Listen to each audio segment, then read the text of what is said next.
Привет, YouTube, привет, сообществу, здравствуйте, друзья. Сегодня у нас вторая часть обзора ножа Ультратек Жим второго поколения. Первая часть материала, ссылка на него будет в описании, была посвящена тесту ножа со сталью М390. Были затронуты вопросы конструктива, эргономики и в целом, в общем-то, обзор был посвящен именно что ножу. Вторая часть будет несколько другой. Вокруг цифры 2 в нашем случае крутится вообще все, это довольно забавно. Второе поколение ножа Ультратек Жим Gold Line. Вторая часть обзора второго поколения ножа. Во второй серии обзора второго поколения ножа будет 2 части. И, наконец, вторая серия обзора второго поколения ножа Жим, состоящая из 2 частей, будет посвящена второй попытке компании Crucible. Цифра 2, прямо-таки цифра 2.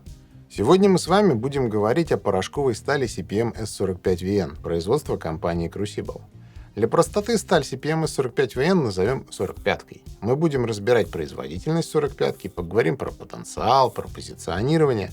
Попробуем, вы знаете, что называется, построить сценарий, как 45-ка будет позиционироваться и как 45-ку будет именно что правильно воспринимать. Разбирать ситуацию мы будем как с позиции высококачественной и дорогой термообработки, доступной в высшем ценовом сегменте, так и с позиции серийной продукции. Еще сегодня мы поговорим о самом ноже. Как поговорим? Вторая часть обзора не будет идти после разговора о стали.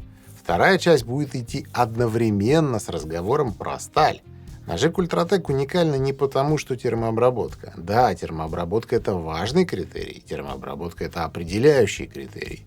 Меж тем, есть существенная разница в цене именно между сериями Gold Line и Silver Line. На мой взгляд, уникальность Gold Line именно в сочетании сложного производственного процесса и внутреннего наполнения ножей.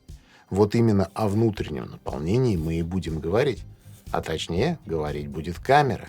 Я покажу внутреннее устройство ножа исчерпывающе и близко. Очень близко. Будет и независимый больстер, и сложный лайнер, и каленая фурнитура, и те самые шайбы с маслонакопителями, и карбон с ручной шлифовкой, и, разумеется, клин с обработкой галтовочными телами по зеркалу. Станет предельно ясно, что даже не термин «качество» здесь наиболее точен. Вот тут скорее подходит такое выражение, как «уровень».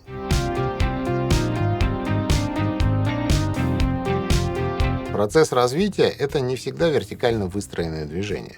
Зачастую развитие даже не описать привычными 2 шага вперед, 1 шаг назад.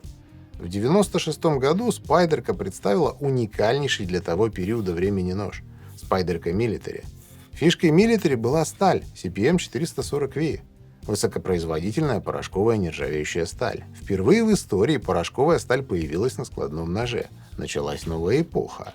Мало кто знает, но появление порошковой стали на складном ноже и развитие вот этих самых порошковых сталей процессы лишь отчасти между собой связаны.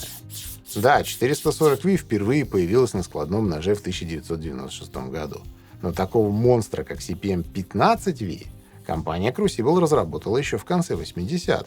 А в начале 90-х эта адская тварь уже была доступна к заказу. Не менее адское чудовище, а именно Rex 121, тоже довольно древний металл. Он появился на свет в конце 90-х. Почти одновременно вместе со 121 Рексом свет увидела сейчас очень любимая S90V, также в конце 90-х.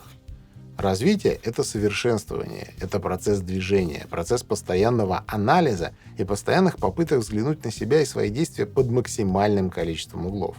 И настоящую бомбу Crucible создал именно в начале 2000-х.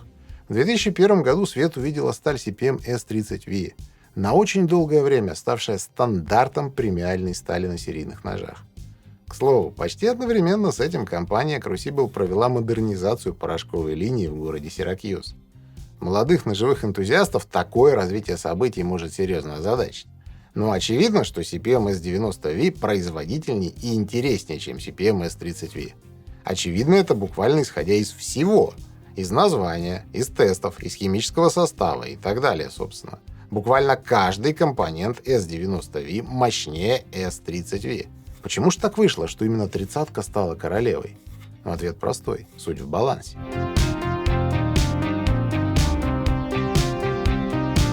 Ножи Ультратек показывают на тестах выдающиеся результаты.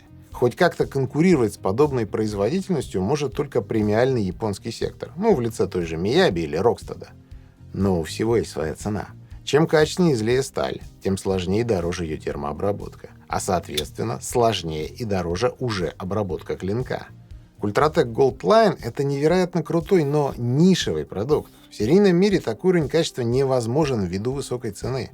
S90V может вписаться в мир серийных складных ножей, но с существенными ограничениями по качеству термообработки и, как следствие, с другой производительностью, более простой. И мы с вами это видели на тестах неоднократно. S30V для работы в этих условиях сбалансирована куда как лучше. Да, она проще, да, но 30-ка имеет неплохую производительность в условиях серийной термообработки. При этом не ставит производителя на колени ресурсными запросами. S30V — это результат десятилетий поиска, тестов и пробных попыток. Кстати, существует легенда, дескать, разработка 30-ки велась исключительно под руководством ножевых задач и чуть ли не лично Крисом Ривом. Опровергать или подтверждать это я не возьмусь, но история сама по себе любопытная.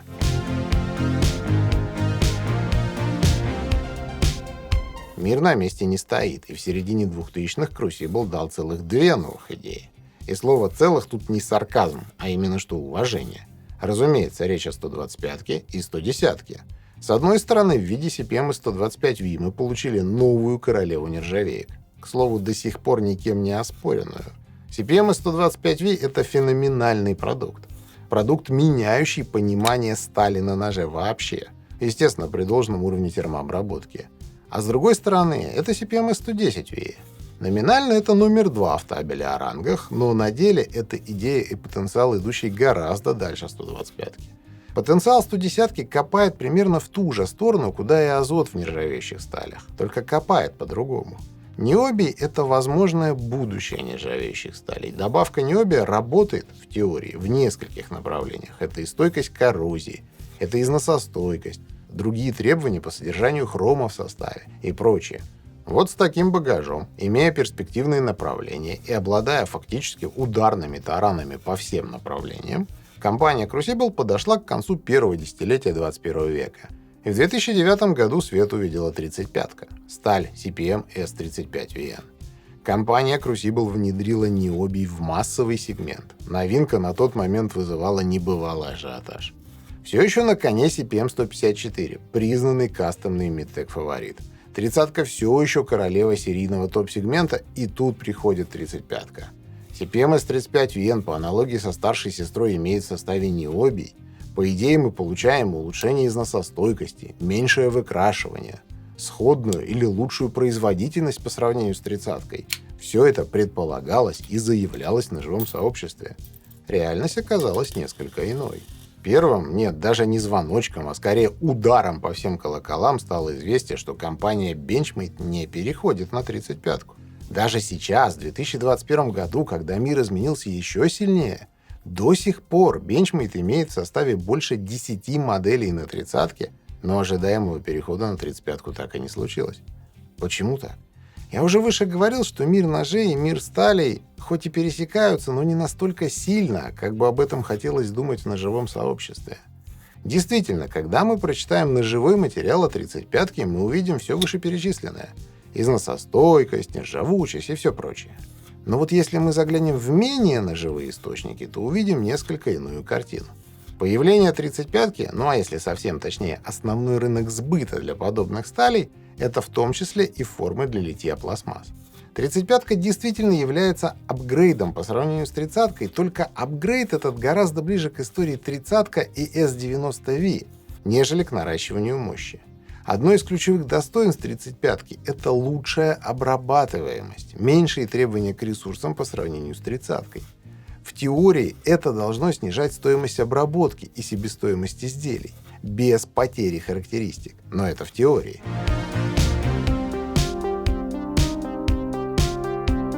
Давайте попробуем буквально в 2 словах разобраться, что из себя представляют эти стали, исходя из химического состава. Возьмем за базу привычную понятную 30-ку. CPM S30V вышла на арену во время расцвета так называемой группы 154-ки. Такие стали, как RVL-34, CPM 154, до сих пор активно применяются на ножах, и на это есть причины.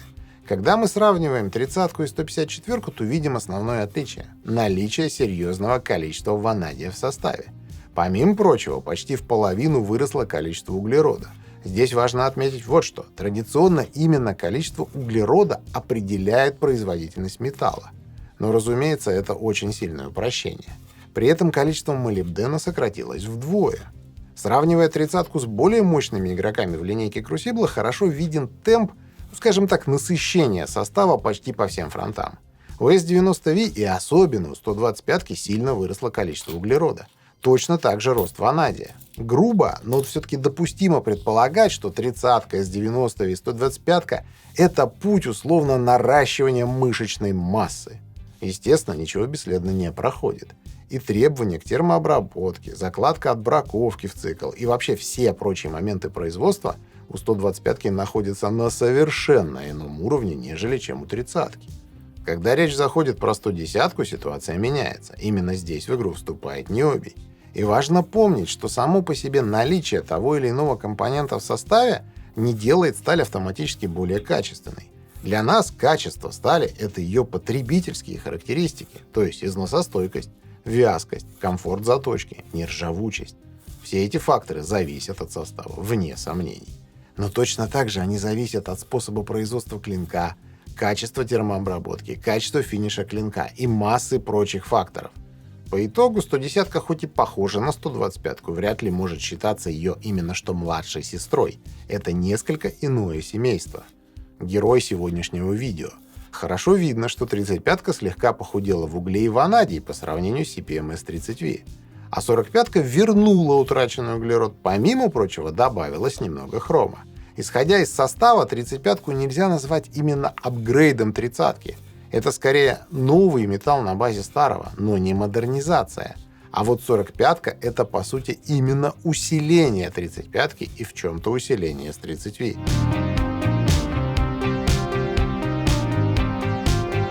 Мир все так же не стоит на месте. И сейчас мы наблюдаем следующую картину. Единоличная корона серийного премиума Crucible утрачена. Мы живем в эпоху М390 и Элмакса. Crucible отвечает на агрессию в свойственной для себя манере — атакой. 20 CV производства компании Crucible успешно соперничает с М390 Бёллер Уденхольм. Помимо прочего, к разговору подключается компания Carpenter со сталью CTS-204P. В ножевом мире, в его средне-верхнем сегменте акценты сместились.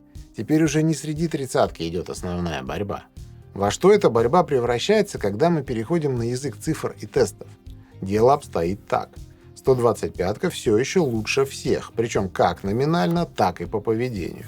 Продвинутая сложная термообработка дает существенный рост производительности. Вопрос в том, как в эту картину встроится новичок, 45-ка.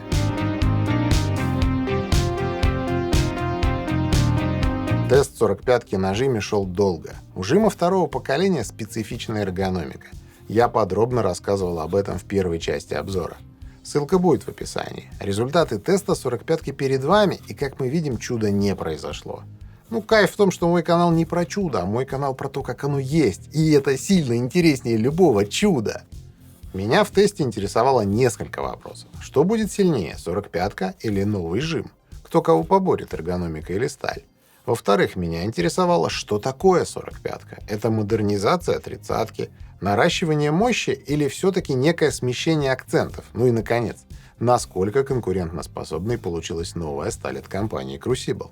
Это был тот самый тест, когда кит без особых усилий победил слона. Сталь оказалась сильнее эргономики. На микроскопии хорошо видно, что ничего особенного и не видно. Такое поведение стали добавляет оптимизма.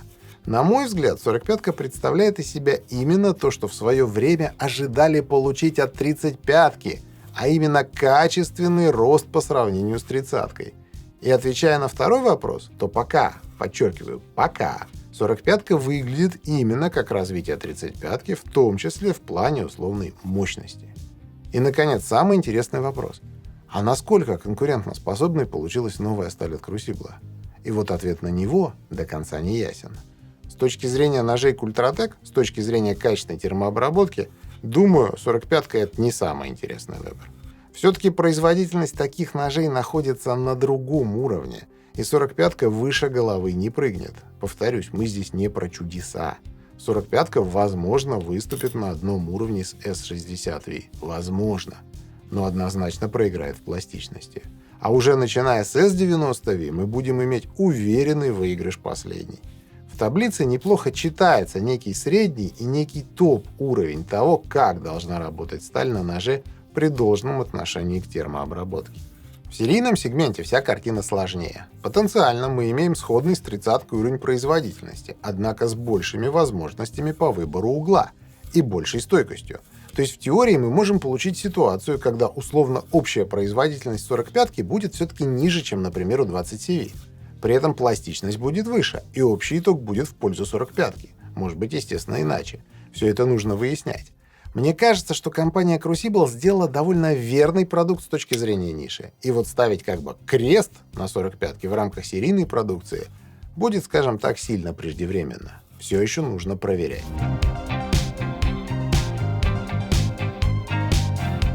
Хочу поблагодарить компанию Культратек за возможность провести этот тест. Видите ли, друзья, Культратек — это люди со знанием и опытом работы с адским железом в сверхжестких условиях производства. И Максим, и Валентин, ну и, естественно, Денис Фролов, будучи профессионалами, прекрасно понимали плюс-минус потенциальный итог теста. И ниша, и химсостав не давали никаких других вариантов. Компания Культратек заранее понимала, что будет тест стали, у которой нет шансов попасть в производственную сетку премиального сегмента. Но понимать это одно, а проверять совсем другое. Вот такой, друзья, материал. Если он вам понравился, с вас лайк, подписка, колокольчик. Если нет, вы знаете, что делать. До новых встреч и пока.